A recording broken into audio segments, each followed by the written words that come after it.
15 দিনে ইতালি লাখ লাখ টাকা বেতন, 2 লাখ টাকা বেতন, উপরি আছে, নানান ধরনের সুযোগ সুবিধা।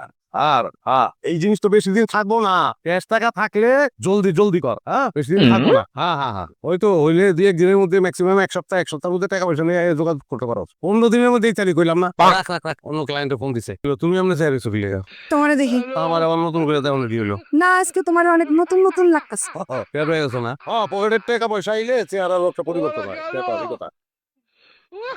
না, বাটপাড়ি শুরু করছো না? ঢাকা শহরে যাওয়ার যার মুরুদ নাই, সে মাইছে ইটালি পাঠাবো। ধান্দাবাজি। গাও জ্বালাই না, কথাবার্তা কিন্তু কইবা না, তাহলে কিন্তু উল্টা পাল্টা কিছু করে বললাম। উল্টা পাল্টা করবা আর বাদ রাখছো কি উল্টা পাল্টা করার? আকাম কুকাম তো কম করো নাই, এখন আবার আদম ব্যবসা ধরছো না? এবার গণপিটুনি না খায় না তুমি শুনতে হবে না। তোমার কথাবার্তাই করে ঠিক নাই, কথাবার্তা ঠিক নাই তোমার। আমি চাই ঘরের টাকা আসুক, সংসারটা আসমানে উঠুক, আর তুমি সংসারের পাতালে দোকানে ব্যবস্থা করো। ও সাত আসমানে উঠাও, সংসার সাত আসমানের উপরে উঠাও। মাটি কাটে যা জায়গা জমি আছে সব তো শেষ করছো, যেটা পুকুরটা আছে ওটা এখন শেষ করবা। নজরে নিচা উঁচা নজর নাই।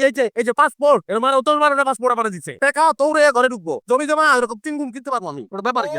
কেন 3 গুণ না, তুমি 50 গুণ কেন? পরশু দিন যে আমার ভাইয়ের বিয়ে, এটা মনে আছে? তোর ভাইয়ের বিয়ে আর কি করবো? কি কথা তুমি জানো না? 3 লাখ টাকা নিয়ে রাখছো যে পয়সা বিয়ের সময় সেটা ফেরত দিবা, বুঝলা গেছো? উনুকি লেগে দিবো দিবো, অসুবিধা কি? এই যোগ টাকা দিয়ে দিবো, সমস্যা কিছু নাই।